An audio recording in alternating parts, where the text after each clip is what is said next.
Hello दोस्तों, welcome to my YouTube channel global English academy. दोस्तों मैं सोनू सर आपके सामने दोबारा हाजिर हूँ एक नई कंटेंट के साथ में। दोस्तों मैंने जो सीरीज़ स्टार्ट की है वो टारगेट एसएससी सीजीएल 2025 एग्ज़ाम की सीरीज़ स्टार्ट की है और इस सीरीज़ के अंदर मैं जितने भी प्रीवियस ईयर क्वेश्चंस हुए हैं 2024 के अंदर उन पर मैं डिस्कस करूँगा। रोजाना रात को 9 बजे ये आपको मिलेगा। 9 PM पर हम रोजाना इस वीडियो को अपलोड करेंगे आपके लिए, और जिसमें हम चर्चा कर रहे हैं सेट 1 की आज। ठीक है, तो बिना समय गवाए हम अपने वीडियो को शुरू करते हैं। ये रहा क्वेश्चन नंबर 1। तो देखिए क्या दिया हुआ है, select the most appropriate synonym of the given word. आपको जो वर्ड दिया है इसका आपको सिनोनिम बताना है। तो वर्ड है हमारे पास फैटल। फैटल का मतलब क्या होता है? प्राण घातक। प्राण घातक, हमारे प्राणों के लिए बहुत ज़्यादा खतरनाक हो तो उसको प्राण घातक। अच्छा, एडिशनल का मतलब क्या होता है? एक्स्ट्रा होता है, कोई चीज़ एक्स्ट्रा हो हमारे पास। इजी का मतलब सभी को मालूम है, सिंपल, ऑर्डिनरी। ठीक है। डेडली का मतलब होता है प्राण घातक। ठीक है। जॉवियल का मतलब होता है खुश मिजाज या चेयरफुल। अभी क्या बताना है? सिनोनिम बताना है। फैटल का मतलब प्राण घातक है, तो इसका सिनोनिम क्या बनेगा? Option number 3। Is it clear to you? चलिए बढ़ता हूं आगे की तरफ। नेक्स्ट क्वेश्चन जो आपके पास में दिया गया है बेटा, वो एक्टिव वॉइस में कन्वर्ट करना है, यानी कि वॉइस आपको कन्वर्ट करके बताना है। पहले तो ये पहचानिए कि एक्टिव वॉइस है कि पैसिव वॉइस है। तो मैं आपको एक चीज याद दिला दूं बेटा, एक्टिव पैसिव वॉइस के फॉर्मूले में ध्यान रखिए। एक्टिव वॉइस में हमेशा सब्जेक्ट आता है, वर्ब की फर्स्ट फॉर्म आती है या फिफ्थ फॉर्म। फिफ्थ फॉर्म का मतलब होता है एस या एस। वहीं जब आप पैसिव का फॉर्मूला बनाते हैं तो पहले ऑब्जेक्ट आता है, देन फिर क्या आ जाता है? इज, एम, आर, वर्ब की third form by plus subject. ठीक है। तो अब मेरे को सारी चीजें देखनी है कि क्वेश्चन में क्या दिया हुआ। क्वेश्चन में पैसिव वॉइस दिया है, लवली ट्यून्स जो है वो ऑब्जेक्ट है, आर कंपोज थर्ड फॉर्म है, डोमिनिका हमारे पास में सब्जेक्ट है। अब देखिए जब पैसिव वॉइस दिया है तो अब हमको क्या बनाना पड़ेगा? एक्टिव वॉइस बनाना पड़ेगा। तो बस एक चीज देखिए, वर्ब की फर्स्ट फॉर्म और फिफ्थ फॉर्म किस में आ रही है, बस उससे मतलब रखिए आप। अगर मैं यहाँ पे देखूँ तो इसमें ठीक है, फर्स्ट फॉर्म आ रही है हमारे पास में। यहाँ विल आ रहा है, सेकंड वाले को इसको साइड करिए, और पहले तो एलिमिनेशन कर देते हैं। यहाँ पर ये सेकंड फॉर्म आ रही है, फोर्थ वाले में इसको भी साइड करो। और अब जरा हम लोग चेक करेंगे इसमें से कौन सा आंसर हमारे लिए परफेक्ट बन पा रहा है। देखिए डोमिनिका, ये हमारे पास में सब्जेक्ट हो गया। सब्जेक्ट सिंगुलर है इसलिए सिंगुलर वर्ब आ रही है, कंपोजेस। यहाँ पर भी कंपोजेस आ रही है, यहाँ तक ठीक है। और उसके बाद में क्या बोला गया है? लवली ट्यून्स ऑब्जेक्ट है हमारे पास में लेकिन यहां पर क्या लिखा हुआ? ट्यून लवली, जो कि गलत हो गया फर्स्ट वाला। सही जो आंसर होगा ऑप्शन नंबर 3 होगा, जो सारी चीजों को फुलफिल कर रहा है। बढ़ता हूं आगे की तरफ क्वेश्चन नंबर 3 पर। आप जल्दी से जल्दी अपने आंसर को क्लिक कीजिए, मैं पढ़कर आपको बताता हूं जब तक। Select the option that expresses the opposite meaning of the underline word. आपको एक वर्ड को सिलेक्ट करना है जो अपोजिट मीनिंग बताता है अंडरलाइन वर्ड का। The explosive uses of my own formulation and I can vouch for it efficiency। देखिए उसने क्या किया है, उसका जो फॉर्मूला था उसका बहुत ही बड़े स्तर पर उसने प्रयोग किया है, और वो इस फॉर्मूले के लिए क्या है, वो बिल्कुल सत्यापित कर रहा है। वाउच का मतलब क्या होता है? किसी चीज को सपोर्ट करना, टू सपोर्ट एज ट्रुथ, कि भाई वो चीज क्या है, बिल्कुल सही है, ऐसे सपोर्ट करना, सत्यता को साबित करना। अपोजिट बताना है, अगर प्लस दिया है तो माइनस बताना है। तो शुरू हो जाइए। इनवैलिड का मतलब क्या हो जाता है? यानी किसी चीज को नकार देना, टू नेगेट, मना कर देना किसी को। ठीक है। मेंटेन का मतलब क्या होता है? अपनी जगह पर बने रहना, किसी चीज को बनाए रखना, रिमेन। अच्छा, विटनेस का मतलब क्या होता है? गवाह होते हैं, सबूत होते हैं, विटनेस है ना। आपके पास में विटनेस है, सबूत है, गवाह है। सर्टिफाई का मतलब क्या होता है? किसी चीज को सत्यापित करना, ऑथेंटिक या वैलिड करना किसी चीज को। अभी देखिए हमारे पास में क्या बोला है कि कोई चीज किसी को सपोर्ट कर रही है, और उसका अपोजिट क्या होगा? जो किसी का खिलाफ में है, नेगेट है। तो यही हमारा आंसर हो जाएगा ऑप्शन नंबर 1। बढ़ता हूं क्वेश्चन नंबर 4 की तरफ। 4 क्या बोल रहा है? The following sentence has been divided into the 4 part. दिया गया सेंटेंस 4 पार्ट में डिवाइड है, आपको एरर निकालनी है। शुरू करेंगे। Mister Abhilash and his family have. तो देखिए दो सब्जेक्ट हैं, एंड के साथ जुड़े हुए, हैव आ रहा है, यहां तक तो ठीक है। Received no information about the incident.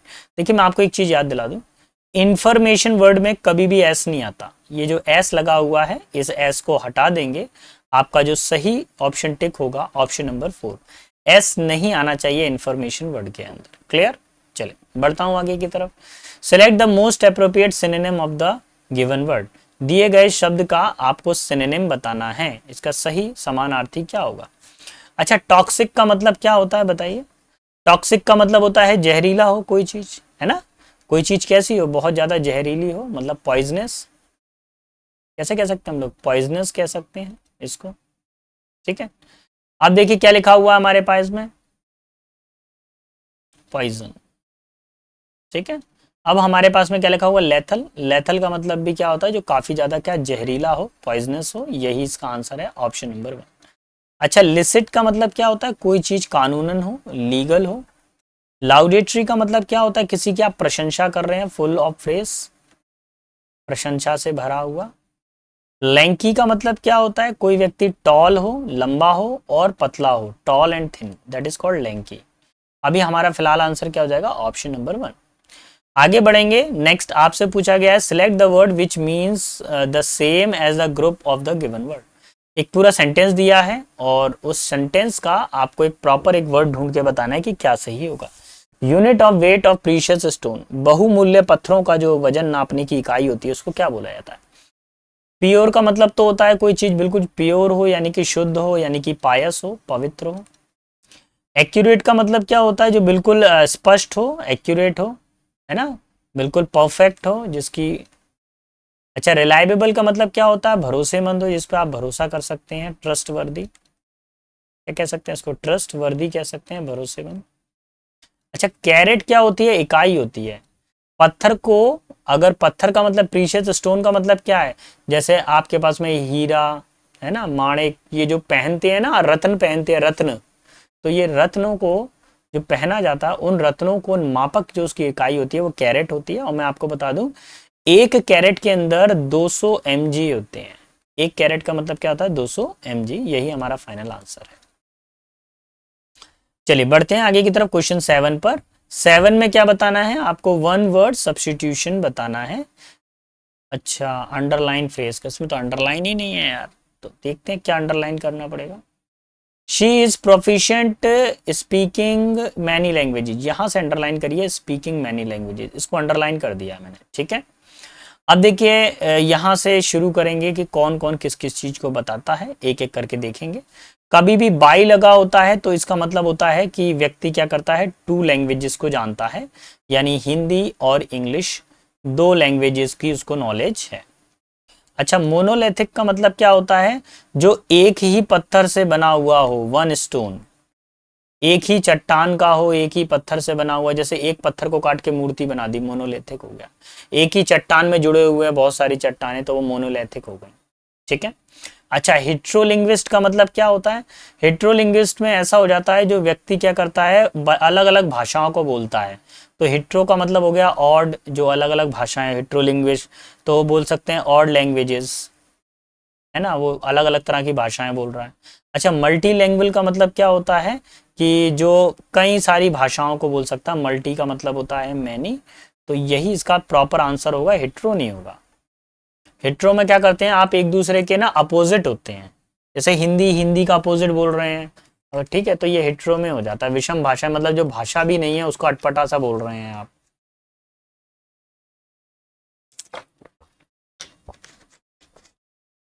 चलिए अब आगे की तरफ बढ़ेंगे, नेक्स्ट क्वेश्चन की तरफ, क्वेश्चन नंबर 8 की तरफ।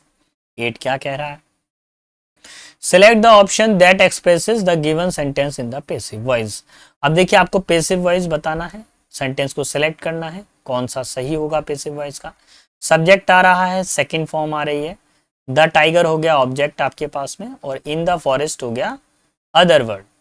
अब एक चीज का ध्यान रखिए, मैं यहाँ पर एक फॉर्मूला आपके सामने पुट कर रहा हूँ, फॉर्मूले को याद से ध्यान से लिख लीजिए, बहुत इंपॉर्टेंट होने वाला है। कभी भी सेकंड फॉर्म आ जाए तो जब पैसिव वॉइस आप बनाएंगे तो फर्स्ट आपको ऑब्जेक्ट चाहिए होगा, देन आप वाज या वर का यूज करने वाले हैं, और थर्ड फॉर्म का यूज करेंगे, थर्ड फॉर्म के बाद में बाय, देन सब्जेक्ट, और अगर कुछ बचेगा तो वो अदर वर्ड लास्ट में आ जाएगा। तो शुरू करिए, सबसे पहले ऑब्जेक्ट तो टाइगर है, टाइगर टाइगर टाइगर टाइगर सब जगह पे अवेलेबल है, ठीक है। अब वाज या वर आना चाहिए, टाइगर सिंगुलर है तो वाज आएगा, वाज आएगा, इसका मतलब ये दो तो गए, फर्स्ट और सेकंड। सीन थर्ड फॉर्म में, सीन थर्ड फॉर्म में बिल्कुल सही है। बाय आ रहा है, बाय आ रहा है, ठीक है। बाय के बाद में चाहिए सब्जेक्ट, सब्जेक्ट क्या है, इशी का, यहाँ पे सब्जेक्ट इशी का है, लेकिन यहाँ पे द फॉरेस्ट दिया हुआ है। फोर्थ वाला मेरा गलत हो गया, थर्ड वाला मेरा बिल्कुल सही है क्योंकि वो फॉर्मूले के अकॉर्डिंग है, ठीक है बेटा। अगर आपको मेरा पढ़ाना पसंद आ रहा है तो प्लीज़ मेरे चैनल को लाइक शेयर सब्सक्राइब करना ना भूलिएगा, क्योंकि जब आप हमको लाइक या शेयर सब्सक्राइब करते हैं तो हमारे अंदर कॉन्फिडेंस आता है कि हम इस वीडियो को लेकर आए। काफ़ी सारे बच्चों के कमेंट्स आ रहे थे सर सीजीएल का लेकर आइए, सीजीएल का लेकर आइए, तो मैं सीजीएल का पूरा प्रीवियस ईयर आपको रिवीजन करा देता हूँ। अगर आप इन वीडियोस को ही देखते जाएंगे तो आप विश्वास कीजिए जो मैं कंटेंट आपको प्रोवाइड कर रहा हूँ 25 में से करीब आपके इंग्लिश के अंदर करीब 20 या 22 क्वेश्चन बनने की संभावना हो जाएगी, ठीक है। बाकी मैं टेलीग्राम चैनल पर भी इंपॉर्टेंट नोट्स डिलीवर करता हूँ एग्जाम से कुछ 5-6 दिन पहले, तो अगर आप उसको भी देख लेते हैं तो और अच्छा हो जाता है आपका पेपर। अब वन वर्ड सब्स्टिट्यूशन आपको बताना है। A person who likes to argue about anything, ऐसा व्यक्ति जो हर किसी के बारे में क्या करता रहता हो, आलोचना करता रहता हो, हर किसी के खिलाफ में रहता हो। तो पहला है वेराशियस, वेराशियस का मतलब होता है ट्रुथफुल, सत्य से भरा हुआ, ट्रुथफुल, ठीक है।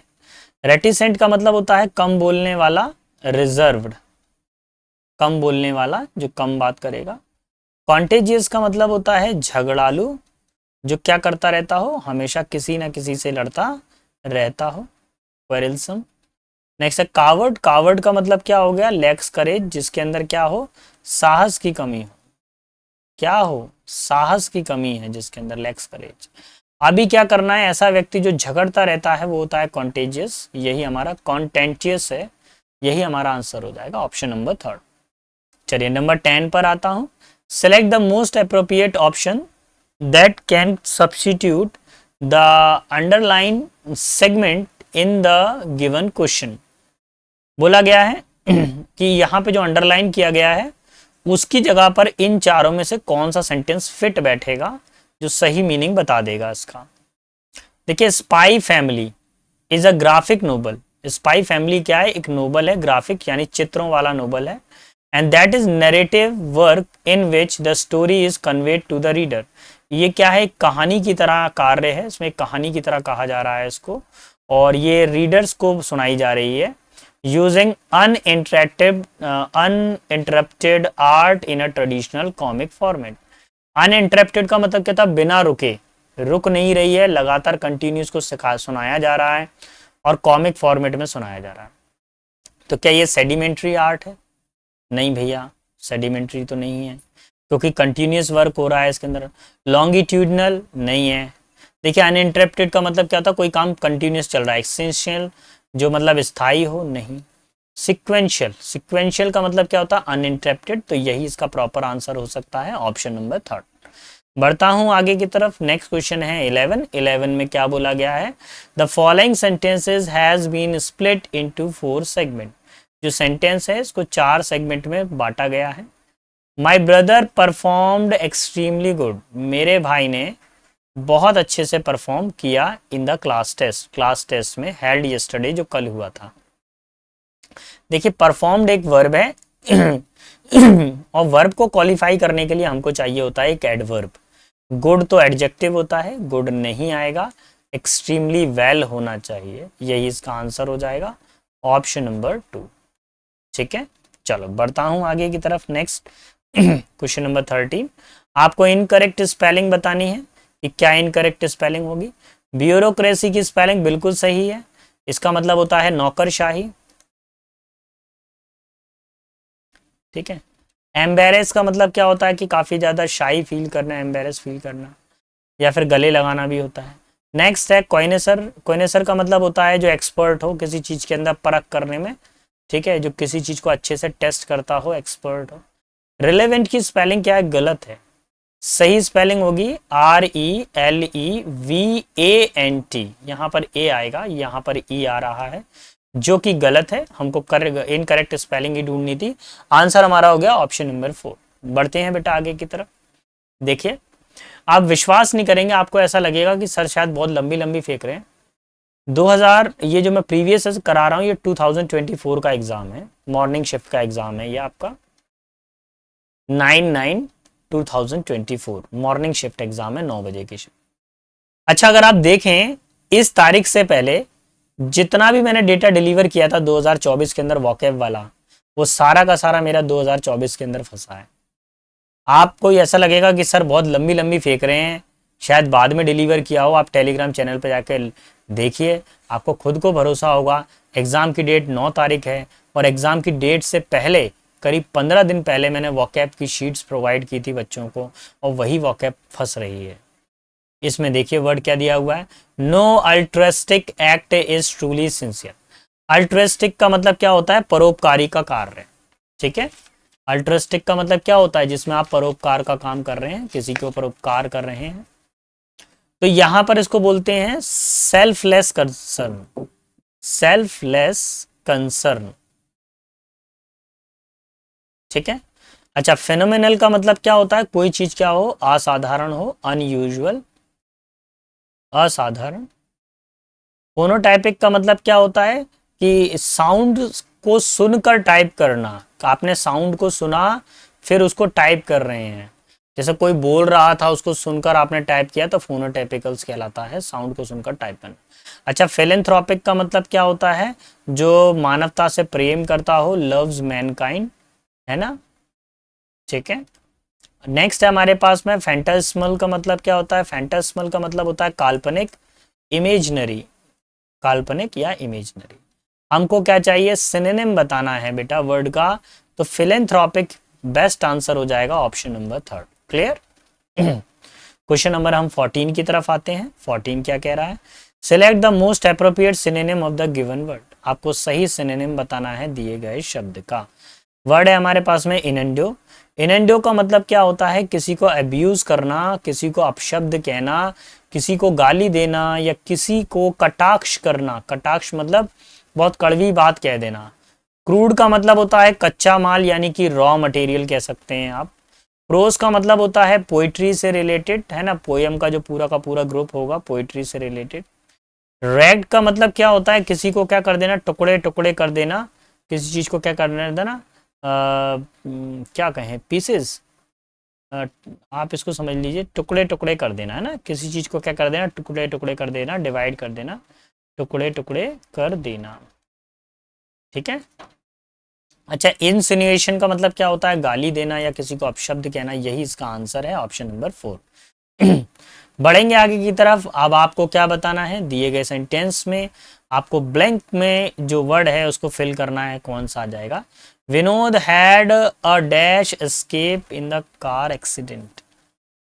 एक कार एक्सीडेंट हुआ और विनोद उसमें बच गया, तो अब देखो कैसा है, क्या वो कंफर्टेबल बच गया, नहीं। क्या वो पूरा बच गया, नहीं। आपने एक फ्रेज सुना होगा, a narrow escape. A narrow escape का मतलब होता है बाल बाल बचना, तो एक्सीडेंट हुआ और वो कैसा बच गया, बाल बाल बच गया। क्वेश्चन नंबर 16 पर आ जाएंगे। 16 क्या कह रहा है, a short interesting story about a real person और इवेंट।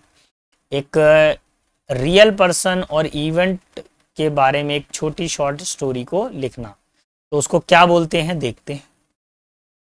क्या नैरेटिव बोलते हैं, नैरेटिव का मतलब तो टेल होता है। पोएम का मतलब सभी को मालूम है, कविता। स्केच का मतलब आपको मालूम है, स्केच बनाते हैं, पेंसिल से कुछ बनाते हैं तो स्केच बनाते हैं ना, पेंसिल आर्ट कह सकते हैं, पेंसिल से आर्ट करते हैं तो स्केच होता है। अच्छा, एनेक्डोट होता है, ठीक है, एक रियल पर्सन के बारे में एक छोटी सी स्टोरी हो, है ना, जैसे हमारे भगत सिंह, सुखदेव, राजगुरु, सुभाष चंद्र बोस। अब ये क्या थे, रियल हीरो थे हमारे भारत के, है ना। तो इन लोगों ने देश के आज़ादी के लिए अपने प्राण न्यौछावर किए। इनके बारे में अगर हम कोई कहानी पढ़ेंगे तो उसको क्या बोला जाएगा, एनेक्डोट बोला जाएगा। और अगर इसको मैं हिंदी प्रॉपर देखूं तो उसकी हिंदी होती है उपाख्यान, है ना। जैसे विख्यान होता है ना, व्याख्यान करना, किसी चीज़ का डिटेल करना, डिटेलिंग का सब पार्ट कहलाता है एनेक्डोट। नेक्स्ट आपको सिनोनिम अगेन पूछा गया है, सिनोनिम्स बहुत पूछे गए हैं सेट के अंदर। We had better watch our step and not give him any excuse to the harass us further. देखिए हमको ध्यान पूर्वक अपने अगले कदमों को उठाना चाहिएगा। हमको कोई भी ऐसा मौका नहीं देना चाहिए जिससे हमको कोई आगे नुकसान हो। तो पहली चीज तो हैरेश का मतलब क्या होता है वो समझिए। हैरेश का मतलब होता है किसी को परेशान करना, यानी किसी को टॉर्चर करना जैसे कह सकते हैं हम लोग। क्या कह सकते हैं, किसी को टॉर्चर करना हो किसी को तो ये आ जाएगा। अब एक और चीज है इसके अंदर हमारे पास में, नहीं नहीं नहीं ये टॉर्चर ये नहीं होगा, TOR टॉर्चर, ठीक। बिट्रे का मतलब क्या होता है, किसी को धोखा देना यानी कि चीट करना, डिसीव। इंटिमिडेट का मतलब होता है थ्रेटन, किसी को धमकाना या धमकी देना, डराना। रेलिश का मतलब क्या होता है, कोई चीज टेस्ट करके देखना या टेस्टी हो कोई चीज। सूदी का मतलब होता है किसी को शांत करना, पेसिफाई करना, काल्म, पेसिफाई। तो ये सब क्या होते हैं, इसके सिनोनिम होते हैं। अब देखिए किसी को हैरिश कर रहे हैं तो इसका मतलब कहीं ना कहीं उसको धमकी दे रहे हैं हम। ऑप्शन नंबर 2 हमारा सही हो जाएगा आंसर। नंबर 18 पर आ जाइए। 18 क्या कह रहा है, we have bigger fish to fry. आपको ईडियम का हिंदी मीनिंग बताना है। देखिए इसका क्या होता है, इसका मीनिंग मैं आपको बताऊं। अभी जैसे मान लीजिए आपका CGL का एग्जाम है, ठीक है, और लेट सपोज पहले MTS है आपके पास, फिर देन CHSL है, ये सपोज की बात है, देन CGL है। आपका टारगेट क्या है, CGL है। टारगेट क्या है, CGL है। तो कभी कभी क्या होता है कि आप जिस एग्जाम के लिए ज़्यादा एक्सपर्ट होते हैं आप उसी के ऊपर ध्यान देते हैं, छोटी मछलियों पे ध्यान नहीं देते हैं, आप बड़ी मछली के ऊपर ध्यान देते हैं। तो जब ऐसी सिचुएशन हो कि अधिक महत्वपूर्ण कार्य करना, कैसी सिचुएशन हो कि कौन से एग्जाम की ज़्यादा रिक्वायरमेंट है, अधिक महत्वपूर्ण काम को पहले करना, यानी बहुत सारे काम है लेकिन पहले अधिक महत्वपूर्ण काम करना। तो to have an interest in cooking, cooking में कोई इंटरेस्ट होना नहीं। To know different kind of fishing technique, मछली पकड़ने की अलग अलग टेक्निकों को जानना बिल्कुल नहीं। To take calculated risk, risk उठाना बिल्कुल नहीं। ऑब्वियसली सी बात है पहला ही वाला सही होगा। To have bigger things to take care of than the minimal task of the hand. देखिए बड़े काम को ध्यान देना छोटे छोटे कामों की अपेक्षा। Option number 1 will be final answer. Clear. चलिए अब 19 पर आते हैं, और 19 में आपको क्या करना है, इनकरेक्ट स्पेलिंग बतानी है कि कौन से वर्ड की स्पेलिंग गलत है। देखेंगे हमारे पास में क्या है, after the recapture of, recapture की स्पेलिंग सही है। टोलिंग ये भी सही है हमारे पास। एंड द एडजेसेंट ठीक है स्पेलिंग। फीचर्स, इवैक्टिंग, इवैक्टिंग वर्ड नहीं होता बेटा, इवैक्टिंग वर्ड तो होता ही नहीं है। आप लोगों ने वर्ड सुना होगा एविक्यूट, आपने सुना होगा ना, एवेक्यूटिंग, ये हो सकता है वर्ड, इवैक्टिंग वर्ड नहीं होता। तो ये हमारा करेक्ट हो जाएगा। कौन से वाले ऑप्शन में आ रहा है, option A, option B. Option B लगना चाहिए हमारा आंसर। यहाँ देखो ऑप्शन बी किस में है, ये तो ए, ये पहले वाले में बी है, तो पहले वाले को टिक करेंगे आप, ठीक है। बी ऑप्शन किस में बना हुआ है, पहले वाले में। ऑप्शन को सफल कर दिया ना। अक्सर क्या होता है ABCD होता है, आपको लग रहा होगा सर सेकंड वाला क्यों टिक नहीं कर रहे हैं। नहीं बेटा, सेकंड वाला इसलिए टिक नहीं कर रहे क्योंकि उसमें ऑप्शन जो है डी है, हमको वो देखना है जिसमें ऑप्शन बी हो, ठीक है। बढ़ता हूं आगे की तरफ, क्वेश्चन नंबर 20 की तरफ। अब इसमें क्या करना है, जो सेंटेंस है जो अंडरलाइन किया गया है उसका आपको मीनिंग बताना है, उसका सब्स्टिट्यूट मीनिंग बताना है। He has been studying for 2 o'clock, वो कब से पढ़ रहा है, 2 बजे से पढ़ रहा है। तो अब कभी भी बेटा काउंटिंग आ जाए आपके पास में, ये 2 o'clock एक फिक्स्ड टाइम होता है। फिक्स्ड टाइम के लिए कभी फॉर नहीं आता, सिंस का यूज किया जाता है, इसलिए ऑप्शन नंबर 2 हमारा फाइनल आंसर हो जाएगा। क्लियर, ये तो बहुत इजी क्वेश्चन दे दिया था आप लोगों को। चलिए तो अब आ गए हम सबसे खतरनाक वाली चीज पर। आपका SSC CGL के अंदर अगर कोई सबसे तगड़ा कॉलम पड़ता है तो बस वो यही वाला है। इसको बोलते हैं क्लोज पैसेज या फिल इन द ब्लैंक वाला पैसेज, ठीक है। मैं बच्चों को बोलता हूँ फिल इन द ब्लैंक वाला पैसेज, इसको क्लोज पैसेज बोला जाता है, ग्रामेटिकल इसका नाम यही है। अब इसको सॉल्व करने के लिए आपको सारी चीज़ें आनी चाहिए, ग्रामर की परफेक्ट नॉलेज होनी चाहिए, आपको वर्डों के परफेक्ट मीनिंग पता होने चाहिए, आपको कौन सा वर्ड कहाँ पे यूज़ होना है उसके बारे में जानकारी होना चाहिए। इसको करने के लिए आपको एक बार पैसेज को फुल पढ़ना पड़ता है, उसके बाद में आप वर्ड और ऑप्शंस को सेट करते हैं। तो एक बार आप पढ़िए मैं 1 मिनट में पानी पी लूँ, आज मुझे बहुत प्यास लग रही है सुबह से कंटिन्यू।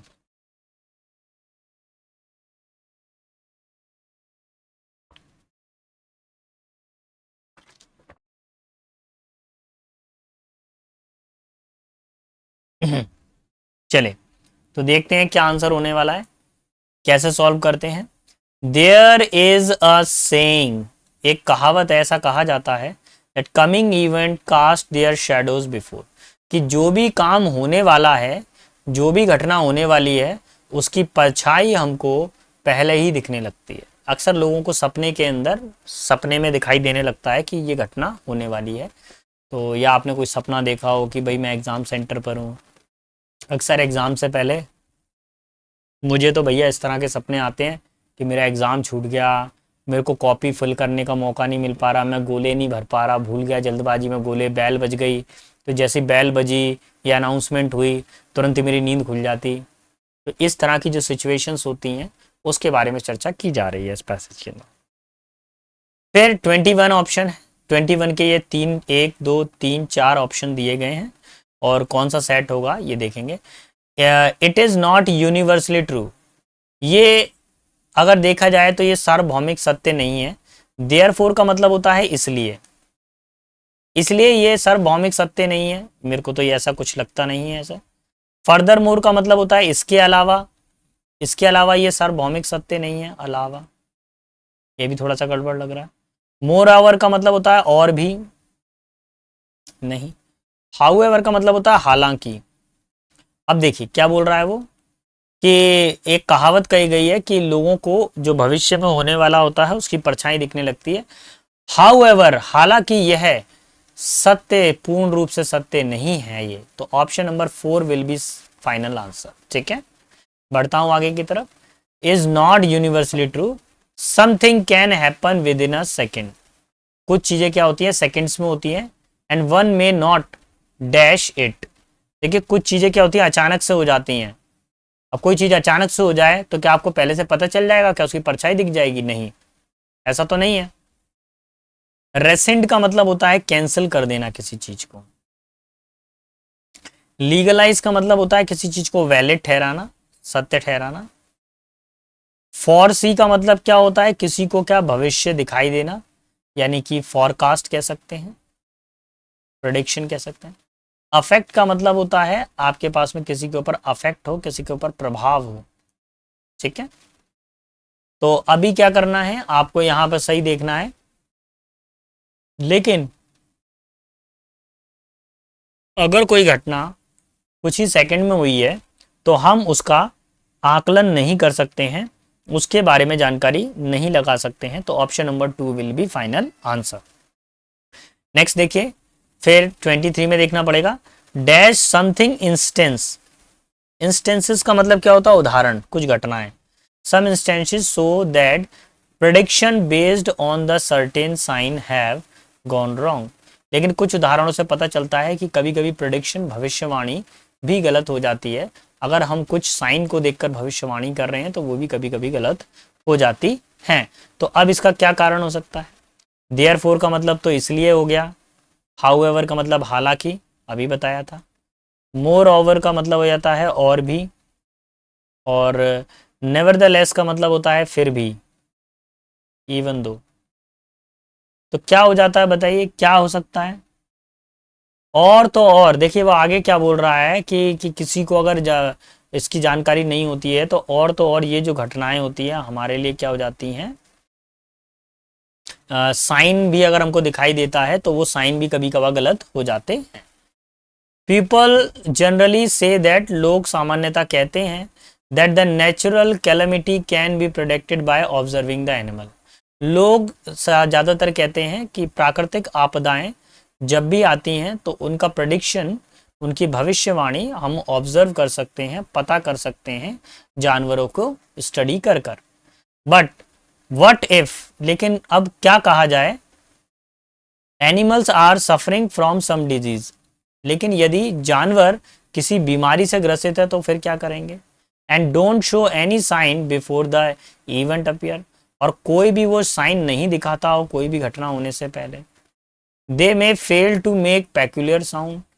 हो सकता है अगर जैसे मान लीजिए डॉग बीमार है तो वो चिल्ला नहीं रहा हो, पेक्यूलियर साउंड नहीं कर रहा हो। And actions about the event which are going to take place. देखिए क्या होता था कि अगर प्रकृति में जैसे मान लीजिए भूकंप आने वाला हो, तो आप लोगों ने देखा है फिश पॉट के अंदर फिश क्या होती है, उल्टा सीधा घूमने लगती है। एक्वेरियम के अंदर मछलियां क्या जल्दी जल्दी घूमने लगती हैं अगर कोई प्राकृतिक आपदा आने वाली हो। पक्षी क्या होते हैं, चहचहाने लगते हैं, जोर जोर से चिल्लाने लगते हैं पक्षी और इधर उधर घूमने लगते हैं। डॉग घर के अंदर तेजी से इधर उधर भागने लगते हैं, इस कमरे में से उस कमरे में भागने लगे, मैदान में चले गए, फिर वहां से भागकर आगे पागलों जैसे हरकतें करने लगते हैं।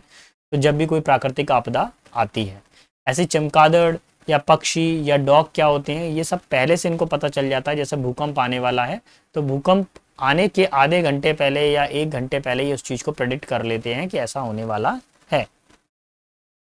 Dash some unnatural calamity that are likely to appear may forecast their shadow by bad omens. तो देखिए कभी कभी क्या होती है कि ये जो अप्राकृतिक जो घटनाएं हैं ये कभी कभार जो है हो जाती हैं बैड ओमेंस। कभी कभी हमको इसके बारे में पता चलता है और ये हमारे लिए क्या करती हैं, एक बुरा सपना जैसा भी हो सकता है। तो इसमें क्या हो सकता है, देखिए देयरफॉर का मतलब तो इसलिए अभी मैंने बताया। सेकेंडली दूसरे पहले, अब इसमें इन्होंने अगर आगे लिखा होता है प्राइमरीली या फर्स्टली लिखा होता तो फिर हम सेकेंडली का यूज करते, तो ये तो हो नहीं सकता। बिसाइड्स का मतलब होता है के अलावा भी।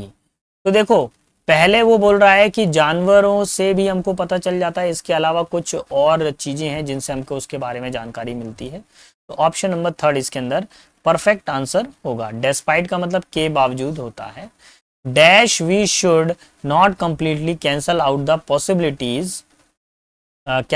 Possibilities that animal can sense certain unnatural happening. लेकिन हम कभी भी ऐसा नहीं कह सकते हैं कैंसल आउट, हम इस बात को, इस संभावना को बिल्कुल कैंसिल नहीं कर सकते हैं कि जानवर जो हैं अननेचुरल हैपनिंग को सेंस कर सकते हैं। तो ये बात बिल्कुल सही है।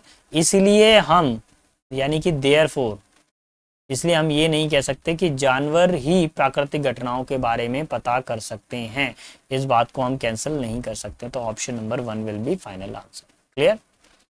तो बेटा आज के सेशन में इतना ही था। अगर आपको मेरा पढ़ाना पसंद आया है तो प्लीज़ मेरे चैनल को लाइक शेयर सब्सक्राइब ज़रूर करिएगा। मिलता हूँ मैं नेक्स्ट वीडियो में नेक्स्ट कंटेंट के साथ में। तब तक के लिए सारे बच्चों को बेस्ट ऑफ लक। अच्छे से तैयारी कीजिए, ध्यान रखिए कोई आपके लिए लड़ने वाला नहीं है, कोई आपके लिए पढ़ने वाला नहीं है, आप ही हैं जो करने वाले हैं, जो पढ़ने वाले हैं, जो लड़ने वाले हैं। तब तक के लिए सारे बच्चों को बेस्ट ऑफ लक। अच्छे से पढ़ें और एग्ज़ाम में अच्छा नंबर लेकर आएँ।